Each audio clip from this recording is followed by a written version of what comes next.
ಸ್ನೇಹಿತರೆ, ಕರ್ನಾಟಕದಲ್ಲಿ ಸರ್ಕಾರಿ ಕೆಲಸವನ್ನ ಹುಡುಕ್ತಿರುವಂತ ಯುವ ಜನತೆಗೆ ಒಂದು ಸುವರ್ಣ ಅವಕಾಶ ಸಿಕ್ಕಿದೆ. ವಿಶೇಷ ಅಂದ್ರೆ ಇಲ್ಲಿ ಯಾವುದೇ ಲಿಖಿತ ಎಕ್ಸಾಮ್ ಇರಲ್ಲ, ಯಾವುದೇ ಇಂಟರ್ವ್ಯೂ ಇಲ್ಲ. ಬರೀ ನಿಮ್ಮ 10ನೇ ತರಗತಿಯ ಮಾರ್ಕ್ಸ್ ಮೇಲೆ ನಿಮಗೆ ಸರ್ಕಾರಿ ಕೆಲಸ ಸಿಗುತ್ತೆ. ನಂಬೋಕೆ ಕಷ್ಟ ಆದ್ರೂ ನಂಬಲೇಬೇಕು. ಭಾರತೀಯ ಅಂಚೆ ಇಲಾಖೆ ಕರ್ನಾಟಕದ ಯುವ ಜನತೆಗೆ ಭರ್ಜರಿ ನ್ಯೂಸ್ ಅನ್ನ ಕೊಟ್ಟಿದೆ. ಎಸ್, ಭಾರತೀಯ ಅಂಚೆ ಇಲಾಖೆ ಕರ್ನಾಟಕ ವೃತ್ತದಲ್ಲಿ 1023 ಗ್ರಾಮೀಣ ಡಾಕ್ ಸೇವಕ ಹುದ್ದೆಗಳಿಗೆ ನೋಟಿಫಿಕೇಶನ್ ಅನ್ನ ಬಿಡುಗಡೆ ಮಾಡಿರುವಂತದ್ದು. ಈ 1023 ಹುದ್ದೆಗಳ ಕಂಪ್ಲೀಟ್ ಡೀಟೇಲ್ಸ್ ಅನ್ನ ಕೊಡ್ತೀನಿ. ವೇತನ ಎಷ್ಟು, ಯಾವ ರೀತಿ ನೀವು ಅಪ್ಲೈ ಮಾಡಬೇಕು, ಏನು ಎತ್ತ ಅನ್ನುವಂಥದ್ದು ನೋಡ್ತಾ ಹೋಗೋಣ. ಮೊದಲನೇದಾಗಿ ಯಾವೆಲ್ಲ ಹುದ್ದೆಗಳಿದೆ ಅನ್ನೋದನ್ನ ಹೇಳ್ತಾ ಹೋಗ್ತೀನಿ ಸ್ನೇಹಿತರೆ.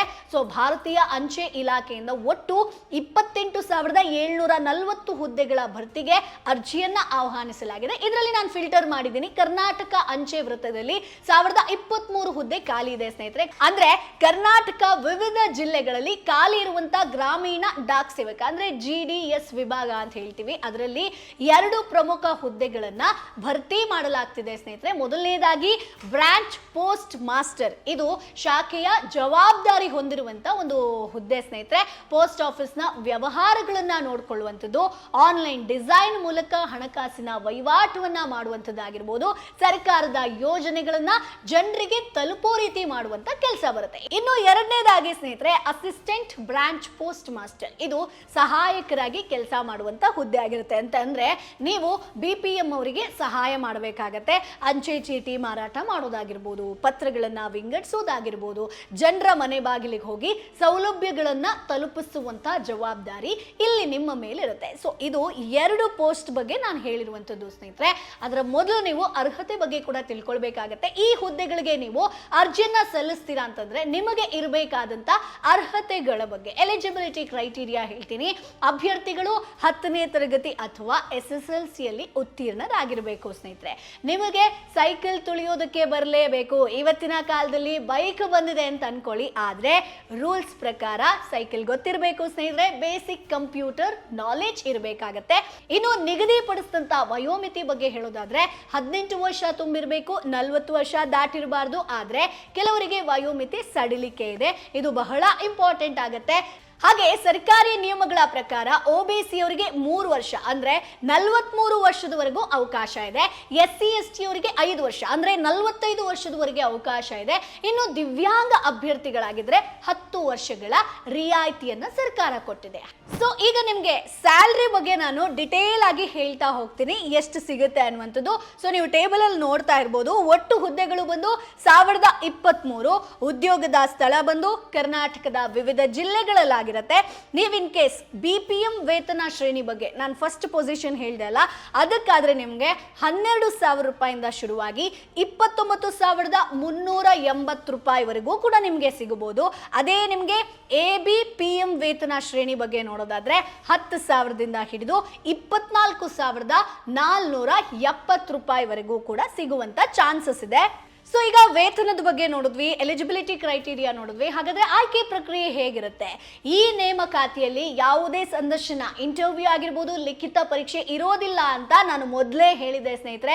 ಸೊ ಪರೀಕ್ಷೆ ಇಲ್ಲ ಅಂತಂದ್ರೆ ಹೇಗಪ್ಪ ಸೆಲೆಕ್ಟ್ ಮಾಡ್ತಾರೆ, ಯಾವ್ದು ಆಧಾರದ ಮೇಲೆ ಸೆಲೆಕ್ಟ್ ಮಾಡ್ತಾರೆ ಅಂತ ಕನ್ಫ್ಯೂಷನ್ ಬರ್ಬೋದು. ಇದಕ್ಕೆ ಆನ್ಸರ್ ಆಟೋಮೆಟಿಕ್ ಮೆರಿಟ್ ಲಿಸ್ಟ್. ಇಲ್ಲಿ ಅಪ್ಲಿಕೇಶನ್ ಅಲ್ಲಿ ನೀವು ಹಾಕುವಾಗ 10ನೇ ತರಗತಿಯ ಮಾರ್ಕ್ಸ್ ಕಾರ್ಡ್ ಎಂಟ್ರಿ ಮಾಡ್ತೀರಾ ಅಲ್ವಾ, ಸೊ ಕಂಪ್ಯೂಟರ್ ಒಂದು ಲಿಸ್ಟ್ ತಯಾರು ಮಾಡುತ್ತೆ. ಯಾರಿಗೆ ಜಾಸ್ತಿ ಪರ್ಸೆಂಟೇಜ್ ಇದೆಯೋ ಅವರಿಗೆ ಮೊದಲು ಕೆಲಸ ಸಿಗುತ್ತೆ ಸ್ನೇಹಿತರೆ. ಹಾಗಾಗಿ ಯಾರಿಗೆ ಹೆಚ್ಚು ಅಂಕ ಇರುತ್ತೋ ಅವರಿಗೆ ಕೆಲಸ ಫಿಕ್ಸ್ ಸ್ನೇಹಿತರೆ. ಅದಕ್ಕೆ ಹೇಳಿದ್ದು ಇದು ನಿಮ್ಗೆ ಸುವರ್ಣ ಅವಕಾಶ ಅಂತ. ಒಂದು ವೇಳೆ ಇಬ್ರಿಗೂ ಒಂದೇ ಮಾರ್ಕ್ಸ್ ಬಂದಿದ್ರೆ ವಯಸ್ಸಲ್ಲಿ ಯಾರು ದೊಡ್ಡವರು ಅವ್ರಿಗೆ ಆದ್ಯತೆ ಸಿಗುತ್ತೆ. ಹಾಗಾಗಿ ನಿಮ್ಮ ಮಾರ್ಕ್ಸ್ ಕಾರ್ಡ್ ನಲ್ಲಿರುವಂತಹ ಡೀಟೇಲ್ಸ್ ಅನ್ನ ನೀವಿಲ್ಲಿ ಕರೆಕ್ಟ್ ಆಗಿ ನೋಡ್ಕೊಳ್ಬೇಕಾಗತ್ತೆ.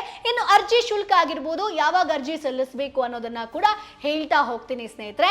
ಸೊ ಇಲ್ಲಿ ನೀವು ನೋಡ್ಬೋದು ಅರ್ಜಿ ಶುಲ್ಕ. ಮೊದಲನೇದಾಗಿ ನೀವು ಇನ್ ಕೇಸ್ SC ST ಅಥವಾ PWBD ಅಥವಾ ಮಹಿಳೆಯರಾಗಿದ್ರೆ ಇಲ್ಲಿ ನಿಮಗೆ ಶುಲ್ಕ ವಿನಾಯಿತಿ ಸಿಗತ್ತೆ. ಅದೇ ಇತರ ಅಭ್ಯರ್ಥಿಗಳಿಗೆ 100 ರೂಪಾಯಿ ಶುಲ್ಕ ಇರುತ್ತೆ. ಸೊ ಹೇಗೆ ನಾವು ಶುಲ್ಕ ಪಾವತಿ ಮಾಡೋದು ಅಂತ ನೋಡೋದಾದ್ರೆ ಆನ್ಲೈನ್ ಡೆಬಿಟ್ ಕಾರ್ಡ್ ಆಗಿರ್ಬೋದು, ನೆಟ್ ಬ್ಯಾಂಕಿಂಗ್ ಆಗಿರ್ಬೋದು, UPI ಥ್ರೂ ಮಾಡ್ಬೋದು. ಅರ್ಜಿ ಸಲ್ಲಿಸುವಂತ ಆರಂಭಿಕ ದಿನ ಬಂದು ಆಲ್ರೆಡಿ ಶುರುವಾಗಿದೆ, 31 ಜಾನ್ವರಿಯಿಂದ ಶುರುವಾಗಿದೆ. ನೀವು ಕೊನೆಯ ದಿನಾಂಕ ಅರ್ಜಿ ಸಲ್ಲಿಸೋದಕ್ಕೆ ಇನ್ನೂ ಟೈಮ್ ಇದೆ, ಡೋಂಟ್ ವರಿ. 14 ಫೆಬ್ರವರಿ 2026ರವರೆಗೆ ಸರ್ಕಾರ ನಿಮ್ಗೆ ಅಂದ್ರೆ ಪೋಸ್ಟ್ ಆಫೀಸ್ ನಿಮಗೆ ಅರ್ಜಿಯನ್ನ ಸಲ್ಲಿಸೋದಕ್ಕೆ ಅವಕಾಶವನ್ನ ಕೊಟ್ಟಿದೆ ಸ್ನೇಹಿತರೆ. ಹಾಗಾದ್ರೆ ಶುಲ್ಕ ಪಾವತಿಸೋದಕ್ಕೆ ಕೊನೆಯ ದಿನಾಂಕ ಯಾವುದು? 16 ಫೆಬ್ರವರಿ 2026 ನಿಮಗೆ ಲಾಸ್ಟ್ ಡೇಟ್ ಆಗಿರುತ್ತೆ. ಆ್ಯಂಡ್ ಇನ್ನೊಂದು ನಿಮಗೆ ಹೇಳಲೇಬೇಕು ಸ್ನೇಹಿತರೆ, ಈಗ ನೀವು ಅನ್ಕೋಬೋದು 14 ತಾರೀಕು ತನಕ ಟೈಮ್ ಇದೆಯಲ್ಲ ಅಂತ ಹೇಳ್ಕೊಂಡು, ಬಟ್ ಕೊನೆ ಕ್ಷಣದಲ್ಲಿ ಸರ್ವರ್ ಸಮಸ್ಯೆ ಆಗುತ್ತೆ, ಸರ್ವರ್ ಡೌನ್ ಆಗುತ್ತೆ. ಸೊ ಹಾಗಾಗಿ ಈಗಲೇ ಅರ್ಜಿಯನ್ನು ಸಲ್ಲಿಸಿ. ಯಾರಿಗೆಲ್ಲ ಈ ಒಂದು ಹುದ್ದೆಗೆ ನನಗೆ ಕೆಲಸ ಬೇಕಪ್ಪ ಅಂತ ಇದ್ರೆ ಇಮಿಡಿಯೇಟ್ ಆಗಿ ನೀವು ಅರ್ಜಿಯನ್ನು ಸಲ್ಲಿಸಿ. ನೆಕ್ಸ್ಟ್ ನಾವು ನೋಡೋಣ ಅರ್ಜಿ ಹೇಗಪ್ಪ ಸಲ್ಲಿಸೋದು ಅನ್ನೋದನ್ನ ಹೇಳ್ತಾ ಹೋಗ್ತೀನಿ. ಸೊ ನಿಮಗೆ ಸ್ಕ್ರೀನ್ ಮೇಲೆ ನಾನು ಆ ಲಿಂಕನ್ನು ಡಿಸ್ಪ್ಲೇ ಮಾಡಿದ್ದೀನಿ, ಇಂಡಿಯಾ ಪೋಸ್ಟ್ GDS online.gov.in ಅಂತ. ಸೊ ಈ ಒಂದು ಅಧಿಕೃತ ವೆಬ್ಸೈಟ್ಗೆ ಹೋಗಬೇಕು. ನಿಮ್ಮ ಮೊಬೈಲ್ ಸಂಖ್ಯೆ ಆಗಿರ್ಬೋದು, ಇಮೇಲ್ ID-ಯನ್ನು ಬಳಸ್ಕೊಂಡು ಮೊದಲನೇದಾಗಿ ರಿಜಿಸ್ಟ್ರೇಷನ್ ಅನ್ನು ಮಾಡ್ಕೊಳ್ಬೇಕಾಗತ್ತೆ. ಅರ್ಜಿಯಲ್ಲಿ ಕೇಳಲಾದಂಥ ವೈಯಕ್ತಿಕ ಹಾಗೆ ಶೈಕ್ಷಣಿಕ ವಿವರಗಳನ್ನು ಭರ್ತಿ ಮಾಡಬೇಕಾಗತ್ತೆ. ನಾನು ಆಗಲೇ ಹೇಳಿದೆ, ಒಂದಷ್ಟು ನಿಮ್ಮ ಡಾಕ್ಯುಮೆಂಟ್ಸ್ ಕರೆಕ್ಟ್ ಆಗಿರಬೇಕು, ಅಂಕಪಟ್ಟಿ, ಇತ್ತೀಚಿನ ಫೋಟೋ ಹಾಗೆ ಸಹಿಯನ್ನ ನಿಗದಿತ ಗಾತ್ರದಲ್ಲಿ ನೀವು ಅಪ್ಲೋಡ್ ಮಾಡಬೇಕಾಗತ್ತೆ. ನಿಮ್ಮ ಜಿಲ್ಲೆ ಆಗಿರ್ಬೋದು, ಕೆಲಸದ ಆದ್ಯತೆ ಪ್ರಿಫರೆನ್ಸ್ ಅನ್ನ ಇಲ್ಲಿ ನೀವು ಎಚ್ಚರಿಕೆಯಿಂದ ಆಯ್ಕೆ ಮಾಡ್ಕೊಳ್ಬೇಕು, ನಿಮ್ಗೆ ಯಾವ್ದು ನಿಯರ್ ಬೈ ಆಗುತ್ತೆ ಅಂತ. ಸೊ ಅಲ್ಲಿ ಅರ್ಜಿ ಶುಲ್ಕವನ್ನ ಕೇಳ್ತಾರೆ, ಅದನ್ನ ನೀವು ಸಬ್ಮಿಟ್ ಮಾಡಬೇಕಾಗತ್ತೆ. ಎಲ್ಲವೂ ಆದ್ಮೇಲೆ ನೀವು ನಿಮ್ಮ ಒಂದು ಅರ್ಜಿಯನ್ನ ಸಲ್ಲಿಸಿದ ಒಂದು ಪ್ರತಿಯನ್ನ ಡೌನ್ಲೋಡ್ ಮಾಡ್ಕೊಳ್ಬಹುದು. ಡಾಕ್ಯುಮೆಂಟ್ಸ್ ಏನೇನು ಬೇಕು ಅದನ್ನ ಕೂಡ ಕ್ವಿಕ್ ಆಗಿ ಹೇಳ್ತಾ ಹೋಗ್ತೀನಿ, ರೆಡಿ ಮಾಡಿಟ್ಕೊಳ್ಳಿ.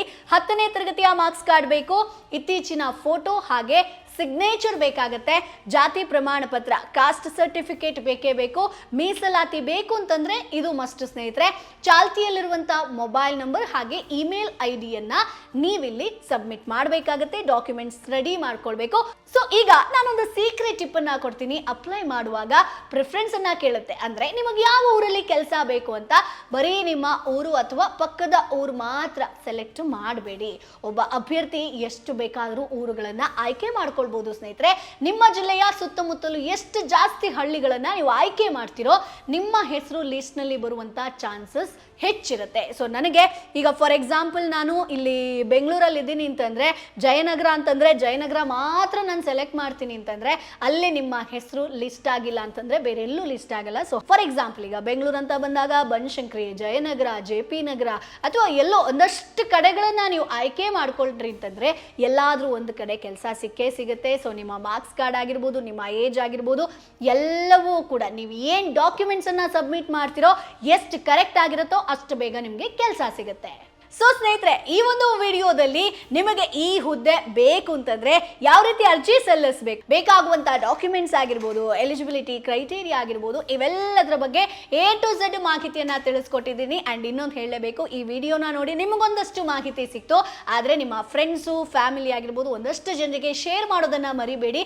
ಅವ್ರಿಗೂ ಕೂಡ ಕೆಲಸ ಸಿಗಬಹುದು, ನಿಮಗೂ ಕೂಡ ಕೆಲಸ ಸಿಗಬಹುದು. ಸೊ ಹಾಗಾಗಿ ವಿಡಿಯೋನ ಶೇರ್ ಮಾಡೋದನ್ನ ಮರಿಬೇಡಿ. ಮುಂದಿನ ವಿಡಿಯೋದಲ್ಲಿ ಮತ್ತಷ್ಟು ಮಾಹಿತಿ ಜೊತೆ ನಾನು ನಿಮ್ಮ ಮುಂದೆ ಹಾಜರಿರ್ತೀನಿ. ಏನಾದರೂ ಡೌಟ್ ಇತ್ತು ಅಂತಂದ್ರೆ ಕಮೆಂಟ್ ಬಾಕ್ಸ್ ಅಲ್ಲಿ ನೀವು ನೇರವಾಗಿ ಕೇಳಬಹುದು. ಸೊ ಮುಂದಿನ ಎಪಿಸೋಡ್ ಅಲ್ಲಿ ಮತ್ತೆ ಸಿಗೋಣ. ಅಲ್ಲಿವರೆಗೂ ಟಾಟಾ ಬೈ ಬಾಯ್. ಬಾಸ್ ವಾಲಾ, ಬಿ ದ ಬಾಸ್.